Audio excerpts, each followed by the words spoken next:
Hey guys, welcome to part 2 of Good Junk Cheap with the junk man here, Perry.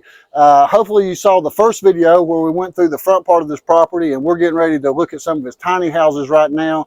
And we're been having a great day here talking, learning about Perry's history and how he got into selling junk. And it looks like he's done quite well for himself. Are they good money in junk?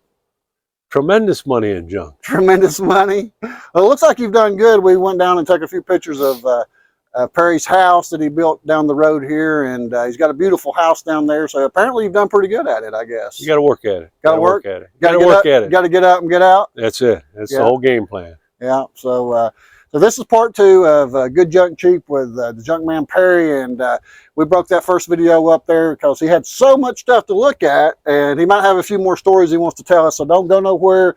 Hang in here. We're getting ready to go down and look at some of these cabins and or tiny houses. I keep calling them cabins. Same thing. Basically one way or the other, whatever you want to call them. But they got this beautiful lake back here. We talked about it a little bit in the first video. He told us about it, and this is not actually for sale. You've done sold the lake. Well, I sold off the building over there a couple of years ago. Yes, and the lake was on that property. Yeah. The gallery, but. So if you buy this property, you don't get the lake, but you get to enjoy the view. You get to look at the lake. You don't have to take care of it. You just get to enjoy it. So that's a beautiful lake there. And when we was here before, we got to walk over your property. How many acres do you have still right here for sale? 7.5. 7.5 total, and they're broke up into smaller pieces. Yeah, and five lots recorded, you know, at the courthouse, all soil tested and everything. Yes. So 5 lots out of my 10-lot subdivision. Yeah. Correct. Yeah, so this is a place of cookouts and it would be a common area for tiny house village people. Yes, I mean it's cookout, different 5 o'clock happy hour, whatever you want to do. Read your book, whatever you want to do. Sit by the lake. Let's go out here and let's look at a few of these tiny houses, Perry. All right. All right. So what do you call this? You got a name for this cabin, or? Yes, address 112 Roanoke Village Lane. It's on a half-acre lot. It's 1 bedroom, 1 bath. 512 feet under heat and air, and the exterior is completely done, all 4 sides. And on this half acre, there's also a 30-foot by 30-foot pole barn that we're still got under construction, but that'll be included with this half acre. Oh, okay. So this barn that you're building over here is on this property. Yeah, will come with this this home here. Wow, this is a neat looking home. So this kind of tells 900 square foot pole barn. And what's your square footage, you know, on this one? Oh yeah, it's right here, 512 feet. Oh, 512. Okay, I was overlooking it. So that's a pretty good size. Well, it's fine. It's like a 1-bedroom apartment. 1-bedroom apartment. But it's a tiny house. You got your own house. You got a front porch. You got a back porch. That's had some extra work since your video in August, so it's going to look different. But like I say, that goes with this property. Lot 10 West. Oh, garbage can lid. So that comes from here back a little ways. You got a ½ acre right here on this side. Correct. And the pole barn, you're building it for anything in particular, or just to go for sale? Or? Well, it's part of this parcel. All right, so we are building this. You called it a pole barn, or? Well, a pole barn construction. Yes, your outside framing is poles. You set them in the ground, and then you run stringers around, and that's basically a pole barn. Still got to put the trusses on and a metal roof, and we'll enclose the whole thing. It's got a roll up front door, back door, and there'll be 1 man door in it. And basically that's all I'm going to do with this. It's going to have a gravel floor. If somebody bought the property and wanted to use this lot 10 West and have this for their horse barn, they could easily do that. Somebody else wanted to totally tiny house village out the entire property, this could be made into a bathhouse with, you know, multiple bathroom facilities, men's and women's. So that's why I'm leaving this one. Like I say, the barn will be completed on the exterior, but the floor and everything inside is going to be left like it is, gravel. It looks like you've got the trusses right here for it. Ready to go. Yeah. I've got a promise. The boy was supposed to put them up, but he hasn't quite showed up yet. Well, but he's coming. He's coming. So this is more, I guess this is for people that like horses. Do you have horses, Perry? I've never been a horse person, except when I was a real little kid. We rode at the horse, out at the forest preserve. We rode the horses that were for rent, but that was back in the city. I was never a real horse person. Well, you got a horse right here, so you do have a horse. He's a plastic horse. Okay. He's very handsome, and he doesn't cost anything to keep. And that's my cowboy night watchman. And so where does a man get a horse like that at, Perry? You can probably buy that on the internet. I really don't know. I got mine over in East Tennessee at a yard sale. I bought that and a buggy together. I really? Sold the buggy, kept the horse. Well, yeah, that's interesting find. Is it fiberglass? I believe fiberglass, yeah. They had some of those in Lexington, Kentucky that they had on the streets. I've come across a few of these in my videos. Yep. And they sold them. So might have come from Lexington. This one I think probably came out of northern Indiana. That's where the buggy had come from. I'm thinking the horse probably came from the same place. All right, this tiny house is a small cabin. It's 590 square feet under heat and air. 2 bedroom, 1 bath, concrete floor, built on a stem wall, just like you do a regular house. 1.3 acre lot. It's got a lot of property out to the back, which could be used for horse pasture, more tiny houses, or whatever you might like. It does not, it fronts on the lake, but it does not have any lake property on it. So 2 bedroom, 1 bath, 590 feet. This is the one I saw over there on your deck that I liked. I said this one's got a beautiful view back here of the lake. So this property comes below the lake then? Correct, yeah. Pretty much where the taller grass is, that's the property line of this. The lake property is mowed there, which is on the lot 2 of Roanoke Village. Oh, it's got a deck already on this one here. Oh yeah, now I like a deck, so that's great. Yeah, we're always liking decks. A deck, I like a deck better than I do a living room. So as long as the weather's good. You're right. It gets a little colder, that's harder. So now this building down here, the other cabin. When I was here in August, it seems like we've maybe added on to this one possibly. Have you No, worked on that's the this, same way it was back in August. Okay. It's just looks bigger for some reason. Yeah. This one is well, it's a really nice bathroom, a very small kitchen and living area, and basically a bunkhouse. Only 319 square feet under roof, and it's got a nice covered back porch. You sit out back. But it's there again, the shells are complete, but you need to finish the insides on these. So they can finish them however they want it, whatever type of wall decor or carpet or flooring or whatever they want. Correct. And this lot here goes to the electric pole, and then that starts your lots 5 and 6, which would be the commercial lots on this property with the 600 foot of road frontage. So we're looking all the way down. We can see the fish sign all the way down there. Correct. And he's pretty much on the up on the 127 road. So do you have people tell you they saw the fishes while they come, or? Oh, all the time, all the time. Yeah, they see the big fish, then they got to find out what's going on, or they call to buy the fish, or whatever. Yeah, the big fish is definitely an attraction. Absolutely. Okay, so this is called the Roanoke Village Community Gazebo Common Area. Which would be to any of the people that own property in Roanoke Village. Welcome to use it, correct. So you've got some nice grills and a smoker over here. Good view of the lake. What's this piece right here, part of a piano? That is the harp out of a piano. I always wondered what one would look like. And we took the piano apart and we got the harp.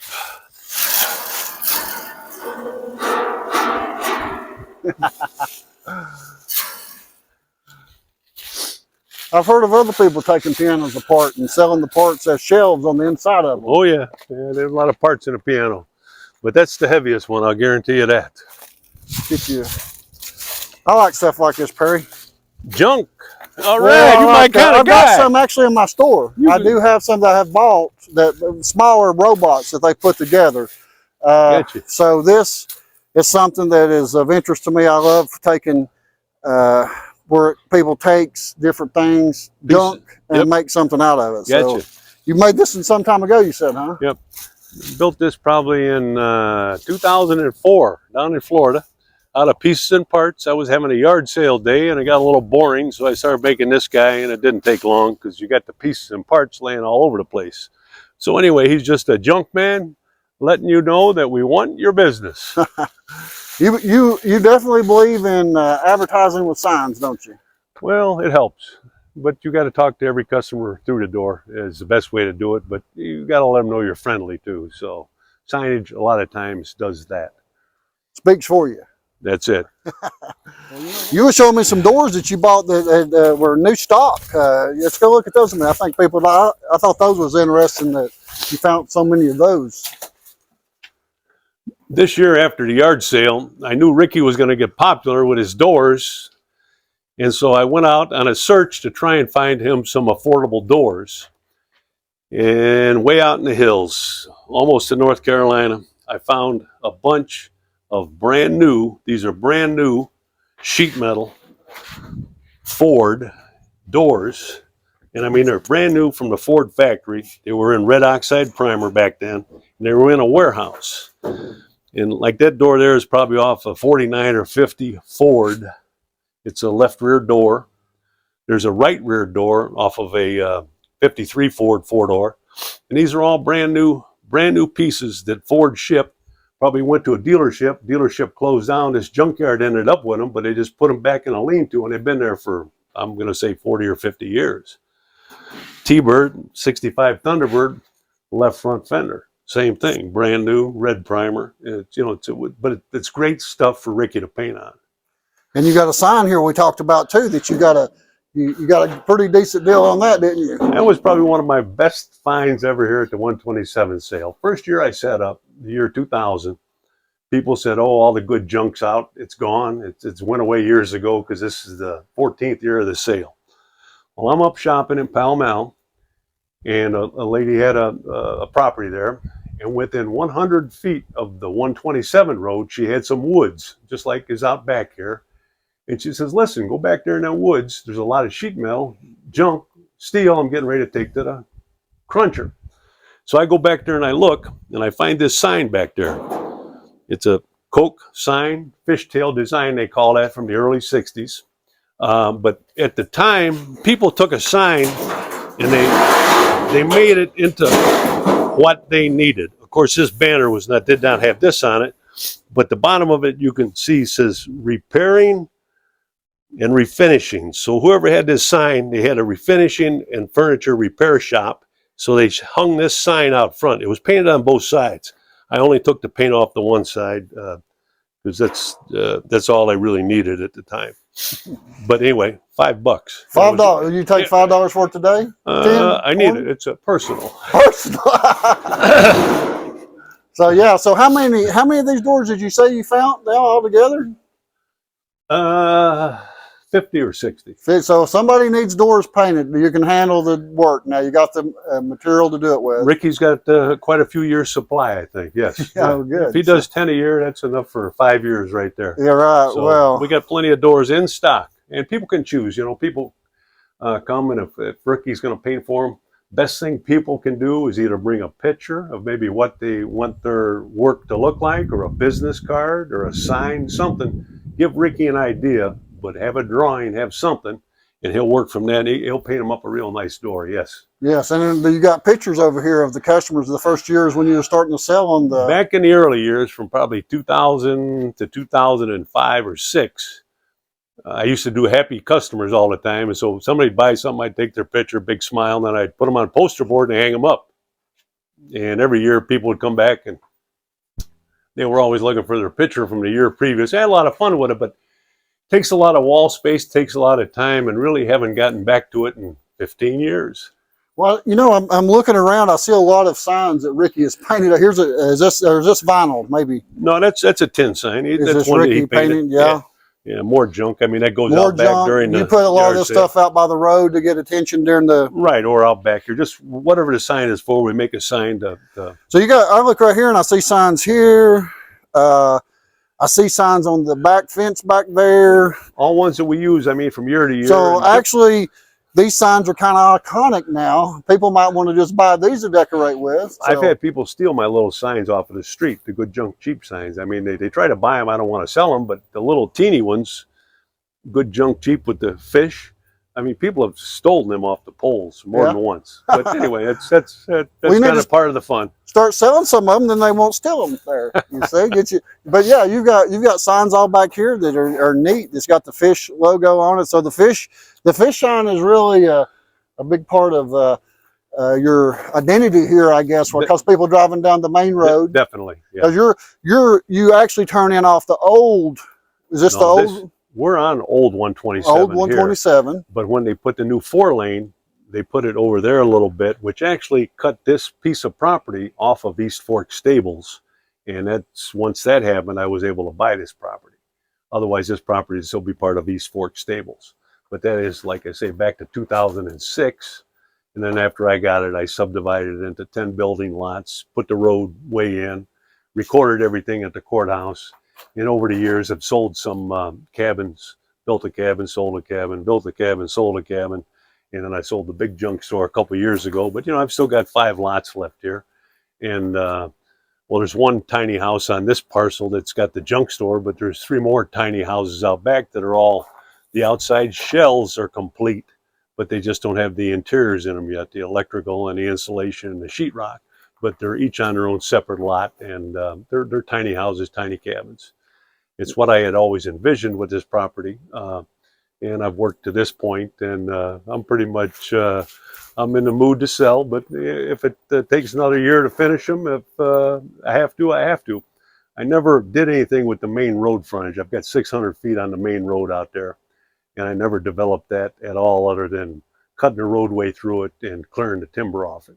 So it's still virgin roadway frontage, 600 feet on the main highway. So somebody could put a business out there and have access to the main. Yeah, I've got all the plans to put in right of way off of 127, but that right of way was never needed for my success back here on the old road, because I just open up once a year and sell junk back here on the old 127.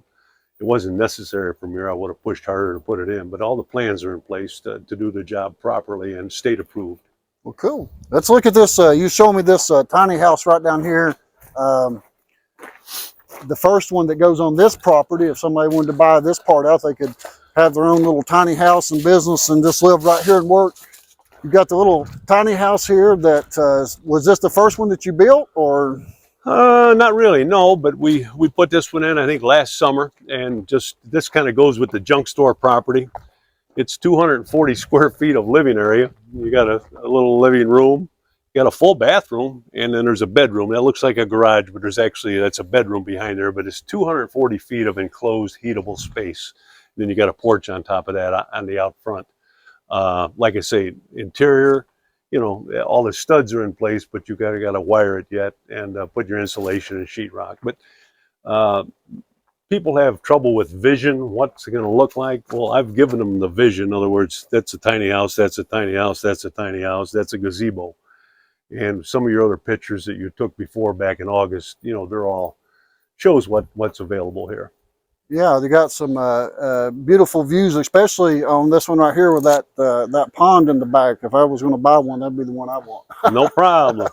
But like I say, I'm looking to sell the entire operation. I don't want to piece out one cabin here, one cabin there. Yeah. Commercial frontage here. I want to sell the whole thing to somebody that hopefully wants to continue what I've been doing, and also, you know, my dream here. Let's put some cabins. Let's do the B&B. Let's rent them out. Storage lockers would go good here too, because that's a big, you know, a big needed commodity. Storage lockers, and they're easy to make. And you said you would stay on to help somebody. Oh, maybe. yeah, if somebody buys a business, they want to keep selling junk every year, I'll be glad to come back and you take them out picking and show them how to buy. Well, I'll probably just bring them loads for free. I like for free. I like it so much. Yeah. So, but you know, I would come back and help. Yeah, definitely too. I get it set up every year and get it running. Yeah, not a problem. And this is the big pickers area over here. This is where you got signs talking about the big pickers. So you got this sign right here with this lady with the seatbelt. What was you telling us about that earlier? Well, the lady with the seatbelt kind of goes with a sign that's out front. Keep your hands on the wheel, 2 hands on the wheel, and buckle up. The big picker is just a guy that's been here for 5 or 6 or 7 or 8 years, but people always used to get their picture taken with him, and Picker's Paradise. The big pickers stop here. That's once again the shirt is made out of an old refrigerator door. It's got the rounded corners on the top. I just keep finding signs everywhere, Perry. Here's some neat signs right here. Here it is. Here it is. That's one we put out front, and it's usually in a little better shape. It's weathered a little, but it's a good sign. People always like that one. I had another one just like it. Was painted on a, it might have been a 1949 Cadillac hood, and a lady seen that a couple years ago. She just had to have the whole thing, so we sent that to North Carolina. It's just inventory for next year. I mean, you got to keep it dry for a year, and then you put it back out. So I just don't know how I could go just selling 9 days in a year, though, you know. Well, you get the merchandise on the ground, you got a lot of traffic for 9 days, and then it's over with. And that's the way I like to do it. I would not want to sit in an antique store 52 weeks a year, 40 hours a week. I couldn't do that. But I like 9 days of selling. That's fun. And then go look for stuff the rest of the time and do whatever else. Tell us the story about these boxes up here, donate boxes that you bought. There's a interesting story about the guy that you got those from. Well, I got it from I'm going to say his estate. They were cleaning up the property at the time. First year again, I set up at the yard sale. It was the year 2000. And I was up in Pall Mall, as they say it, Pall Mall. And I was shopping. And the mailbox caught my attention first. And I bought that, and then I found these other wooden boxes. A spot to stop Echo Valley donate box. The story is this fella had them on a posts out in front of his house on each side of 127, and people were driving down the road would see that. They would stop to rest for a minute, and they would get out, and he called it Echo Valley. So in the valley, I guess probably in the wintertime without the leaves on the trees, you could get down there and you could yell. So if you yell, hello, hello, hello, hello, it would echo back. So bottom line, donate. So people put money in these boxes. They don't know what they was donating for, or just Well, for him? They were donating for him for a spot to stop in Echo Valley. And I heard all kind of stories. Some people talk different ways about that guy, but personally, I think he was very smart. If you can get somebody to stop out in front of your house and put money in a box for you, he's a pretty smart guy. That's the way I look at it. Absolutely. Another good story from Pall Mall back then is the piggy bank up there, which was found. That was also my first year. I was driving an 83 Buick 4-door, had the deck lid off, and I had the back seat out. I bought them at Joe Bob's up in Pall Mall, and his two friends, Billy and Roosevelt, were there helping him. I met all these guys. They were good fellas. And as I transported that and the other one just like it back down the hill that night and up the mountain here to Jamestown, they were banging together in the back seat. I had them sitting on the floorboard. When I went to take them out of the car the next morning, when I picked the one up, it totally fell apart, but it was full of quarters. So what it was that was the fellow that died was Joe Bob's brother, and he fell off a roof supposedly and got killed. And of course, he had his hidden stash at the house was all his piggy bank and his quarters, and nobody knew about it. They sold it at the yard sale.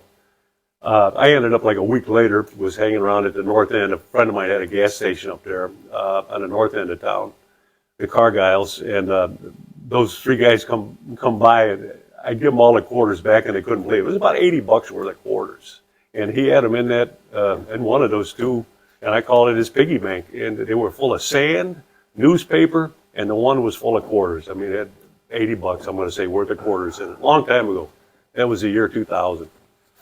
You just got signs everywhere. Everywhere I look, I see something different. Then I see these up top right here. I guess Ricky painted these up. Yeah, Batman and Robin, Big Fish Property, and Business for Sale. Yep. He's done a lot of signs for me over the years. And we call this up here the no-fly zone, which is if you're shopping, pretty much everything back here is private, so it's got a private memory to it. Other than that, it's you see something over here during the junk sale, we'll pretty much sell it to you, send you home with it. So you got a Dodge? Well, we got a Dodge four-wheel drive truck, which you kind of need on the rough terrain out back, and a good 6-seat pickup truck. Good enough for this property. But anyway, that goes with the property too. You can always take your guests, when they arrive in their new Mercedes Benzes out back in the truck, they always love that. Take their luggage and carry the guests. But good old Dodge goes with. And also out front, there's a early 1950s Farmall 240 tractor that I'm going to let go with the property. Somebody needs a tractor. It's a good old tractor. It's not your new $65,000 tractor, but it's a good old Farmall tractor. It runs good, and from the early 50s. Bought it from an old timer here locally, and he's given it a lifetime warranty. So yeah, we were talking last time about some of these lotto tickets that your dad bought that you ended up with, and had a neat story about that. When I was cleaning out the house up north, where my dad lived for since 1947 to 2000, and I grew up in and stayed in the family forever. In the closet, in the master bedroom, I found 5 big black trash bags. Open them up, and they're full of scratched off, used only once, lotto tickets. So I says, I got to do something with all these lotto tickets. And he had scratched off every little piece of gum, and all the gum is off them. But I figured through weighing the bags and the tickets, there was about $17,000 worth of scratched off lotto tickets. And I thought it was kind of funny, but my dad enjoyed doing that in retirement. So that was his money. Good for him.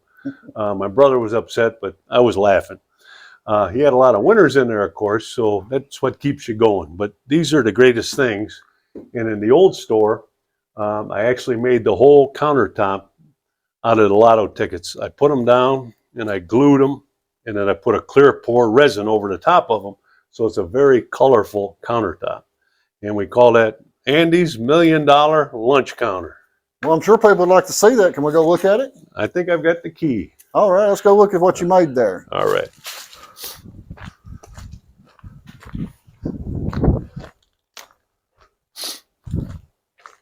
We're sneaking in the back way. She actually enclosed this room after she bought the building, and they put all wood paneling, wood flooring. But it's a great room. Looks out over the lake, and it's just it's a nice, quiet, homey feeling room. And then the main junk store. So this is where you first started selling at, in this building? Correct. Let me turn the lights on there real quick.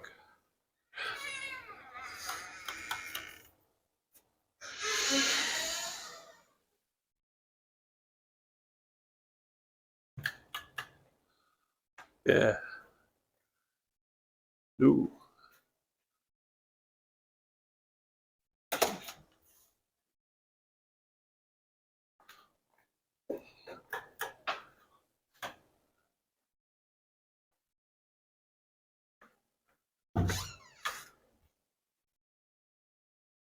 Ooh, baby.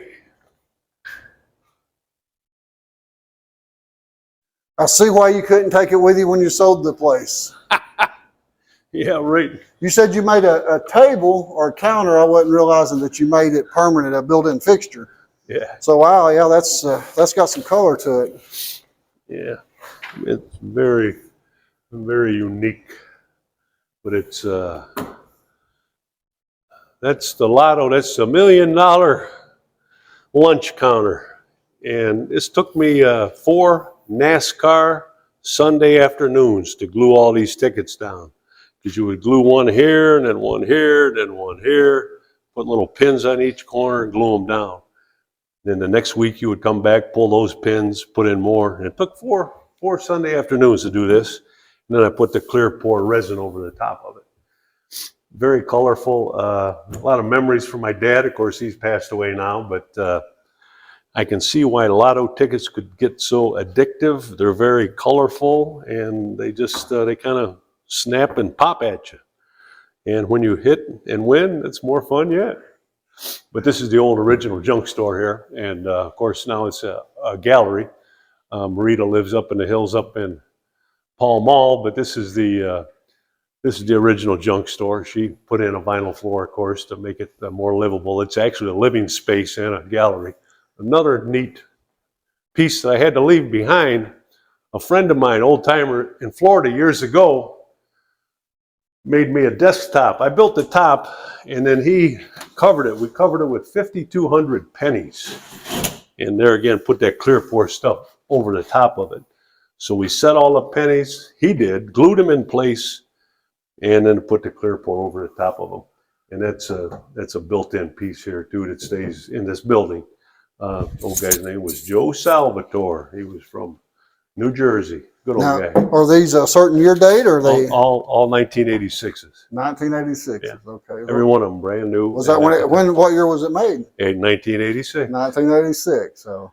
Yep. Long time ago, but it's a nice building. But like I say, when I started downsizing a couple of years ago, I said, let me sell the big building first and then put the lake in. It was not in at the time. Put the lake in for the lady, and she also got a vacant lot next door. But this building goes real nicely with the rest of the property that's still here, of course, the tiny house village. And when is she open here? You're only open 9 days a year, but she's open by appointment or in the summer times a little bit. But I think she's looking to retire too. Yeah. Well, I'm sure she's open during the 127. Oh, yeah. So we have a lot of fun. So if people want to contact you about getting a sign made for the doors, I know there are going to be people wanting some doors painted. They need to contact you or Ricky, or who do they need? Either one. Ricky's number is up there in the front of the building, or my number is on the big junk man there. That's a cell phone number. That's a good number to get me at. And you're not on the internet, so if people I'm not a computer guy. So if they ask to find you on the internet, they're not going to find you. No. They're going to have to just call you on the phone and talk to you. That's right. Or text me. I can text. I learned to text. Oh, yeah, we've been texting. So it's been a great day. Really had a wonderful time here when the 127 was going on, and everybody enjoyed seeing everything that you had here. And I know that Ricky's excited. So yeah, he's real excited. I'd like to see him come. I'd like to come back maybe sometime when he goes to painting again. Maybe we'll maybe work that out and come back and film another time when he gets to paint. It might be springtime now. The way the weather's turning. Well, come spring, let me know. And I'll come back and I'll film him and do another video of Ricky too. Yep, not a problem. All right. So thank you, John. All right. It's been a great pleasure to be here today, Perry. All right. No problem. So get out there and find that junk, everybody, and get some memories. Don't find it all on the internet. Get out there and dig, and it's out there. Just go find it.